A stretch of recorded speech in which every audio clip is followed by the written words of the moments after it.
За лав 6-г ярих юм бол лав 6 нь болохоор одоо ингээд хэрэглэгчтэй grid болон list view дээр одоо хооронд шилжих боломжтой. Тэгээ энэ нь болохоор ингээд data store дээр хадгалагдаж дараа дахин орж ирэхэд одоо хэрэглэгчийн сүүл сонсон тохироо хадгалагдсан одоо тийм аппликейшн байгаа. Тэгээд UI log нь болохоор web model болон state flow ашиглан зохион байгуулагдсан. Тэгээд scaffold, lazy column, lazy grid зэрэг compose элементүүдийг ашигласан тийм байгаа. За тэгээд эхнээс нь одоо файлууд ерөнхий тайлбарлах юм бол Desert Release Application буюу Desert Release Application болохоор ерөнхийдөө энэ файл эхлэх үед одоо ингээд зөвхөн нэг удаа ажилладаг одоо custom application class үсгээд data store хадгалагддаг хэрэглэгчийн тохиргоог user preferences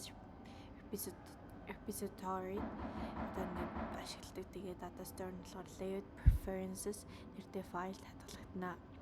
За user preference repository болохоор data store-оос өгдлөө аваад тэгээд хадгалдаг тийм файл байгаа. За тэгээд data store-оос одоо list view эсвэл grid view гэдгийг одоо inliner layout одоо хэлбэрээр авч өгөөд тэгээд одоо save layout preference буюу хэрэглэгч layout солисон үед одоо ингээд хэрэглэгч layout-аа ингээд солисон үед ингээд хадгалагддаг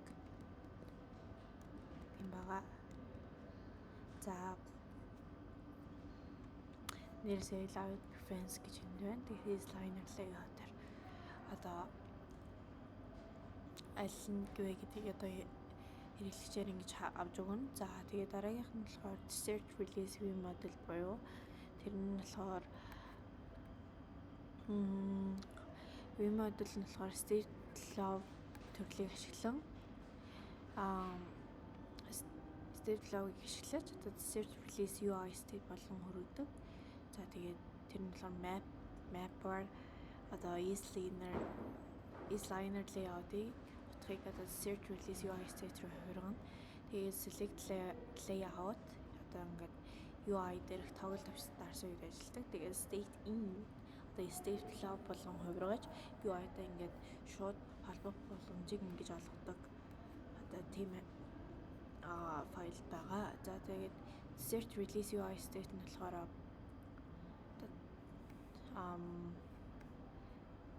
ингээд энэ дээр data class үсэн одоо UI хэрэгтэй өгдлийг нэг data class болгон төвлөрүүлж байгаа. Тэгээд inliner layout нь болохоор true гэвэл grid icon харуулна. Одоо хэрвээ false бол одоо liner icon харуулна. За тэгээд local Desert Release Data гэдэг. За энэ нь болохоор одоо Android-ийн version-уудын нэрээр нэрлэгдсэн амтны жагсаалтыг харуулна. Тэгээд data UI-д харуулах data source болж өгдөг энэ файл нь өөрөө. Тэгээд Desert Release Screen гэдэг файл нь болохоор Desert Release View Model-ыг үсгэж одоо UI-д дамжуулна. Тэгээд Desert Release Screen гэдэг нь болохоор одоо scaffold ашиглан одоо top bar toggle button зэрэг зохион байгуулна. Тэгээд хэрвээ одоо inliner layout нь болохоор true байвал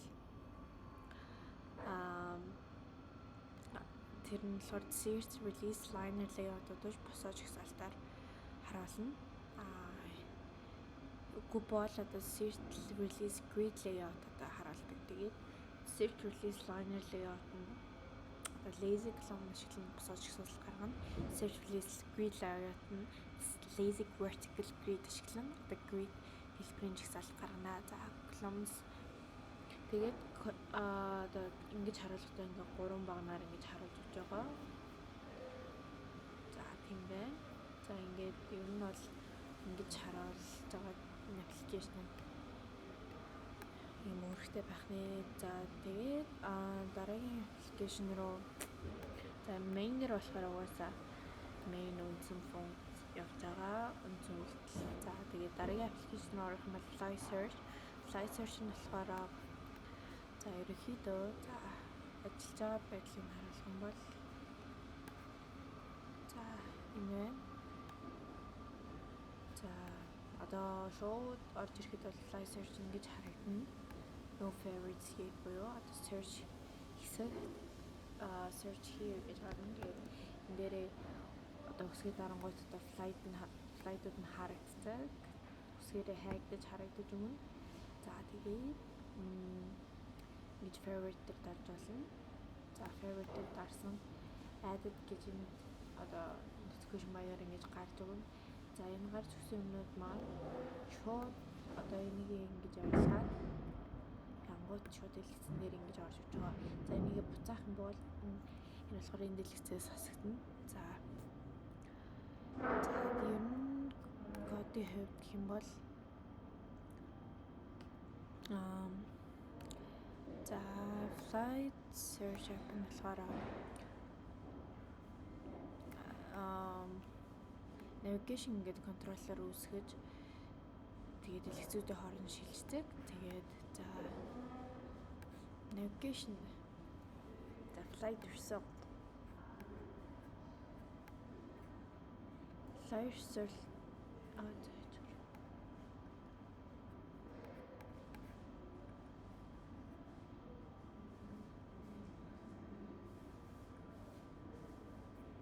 flight result нь болохоор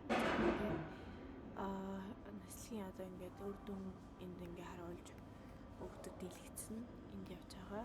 За тэгээд lazy column нэшлэн одоо ингээд үр дүнг нь харуулна. Тэгээд search screen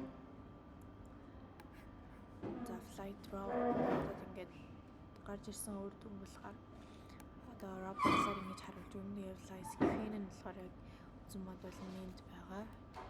За тэгээд flight screen бүртгэл нь одоо composable ашиглан ер нь бол бүртэж өгч байгаа. За flight game model flight одоо UI state энд орж өгч байгаа. Тэгээд за favorite result буюу одоо ингээд favorite төвч тарахад ингээд result нь ер нь энд орж өгч байгаа. За тэгээд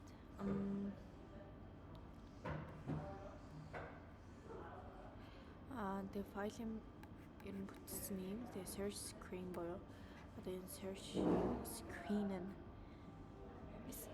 үндэс юм энд явж өгч байгаа. За flight application одоо flight application file нь ер нь бол одоо life cycle дээр төвшөнд ингээд ажилтдаг. Тэгээ app эхлэхэд одоо нэг одоо on-create дууддаг. Тэгээд app container dependency provider-ыг одоо ингэж үүсгэж өгч байгаа. Тэгээд user preferences repository буюу хэрэглэгчийн тохиргоог хадгалах data store ингээд холбож өгч байгаа. За тэгээд data store preferences төрлийн одоо context-ээс авах хөдөл одоо энд байгаа. Тэгээд layout preference нэртэй файлыг ашиглан одоо тохиргоог хадгалдаг. Flight application class энд үүсгэж өгөө. Тэгээд тэр нь болохоор data store ажилтдаг хэрэглэгчийн тохиргооны ингээд repository энд одоо үүсгэж өгч байгаа. За тэгээд энэ файл нь болохоор ер нь бол эхлэх үе тохиргоо хамааралтай зүйлсийг бэлдэх. Тэгээд сервисүүдийг төвлөрүүлж бусад класс дамжуулахад ашиглана. За тэгээд async-нэртэй ингээд хадгалалтыг хийн.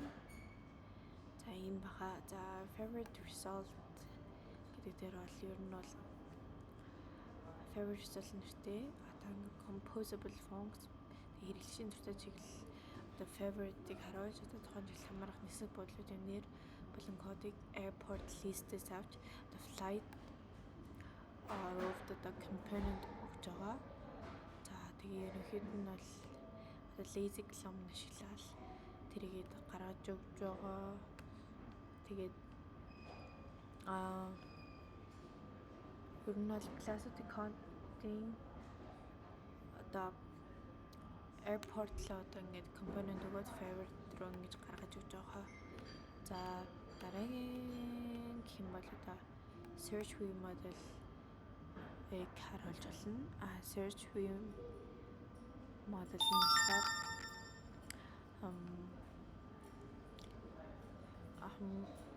одоо search дэлгэсэн одоо web model гэж явж байгаа. Тэгээ өөрөг нь гэх юм бол одоо search query, airport list, favorite list-ийг ингээд удирдна. Тэгээд repository-с өгдөл буюу одоо ингээд хэсэг буудлууд дуртай чиглэлүүдийг авна. Тэгээ хэрэглэгчийн хайл татгална, data store. Тэгээд дуртай чиглэл устгах логыг авална. Тэгээд search UI state-ийг ашиглан UI зориулсан төлөвлөсөн төлөвийн одоо ингээд зохицуулалтыг ер нь хийнэ.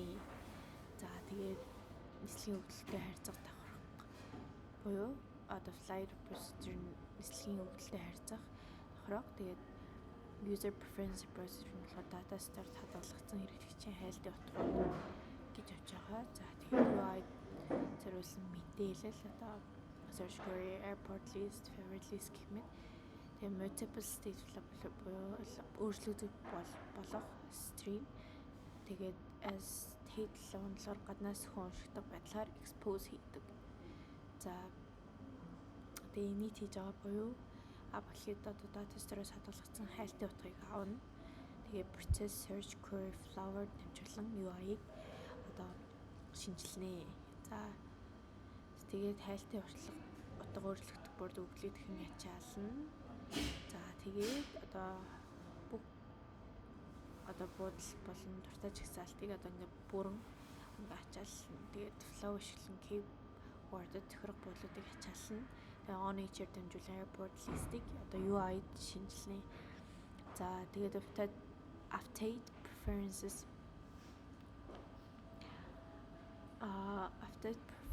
search volume гэдэг хэрэглэгчийн хайл утгыг data store татгална. Тэгээд remove favorite гэдэг одоо устгуулна. За factory object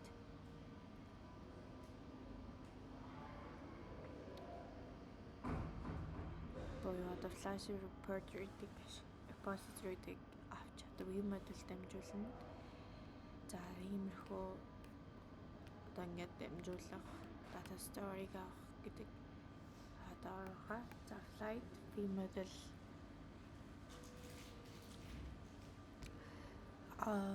гэдэг application-ы одоо файлын хувьд үндсэн үүрэг нь болохоор одоо airport нислэгүүдийг ачааллаа, хэрэглэгч дуртай нислэг нэмэх хасах, state flow ашиглан UI-г шинжлэх, saved state handle-аас одоо argument хүлээн авах зэрэг одоо үйлдэлүүд энд явагдаж байгаа. Тэгээд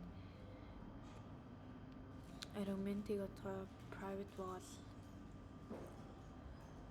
airport card string гэж saved state handle гэж ингэж авч өгч байгаа. Тэгээд нийт ашиглан одоо дэлгэцэд дахин ачааллах зэрэг байгаа. За тэгээд add favorite буюу дуртай чиглэлийг нэмэх хасах одоо үйлдэл нь ингэж явагдаж байна.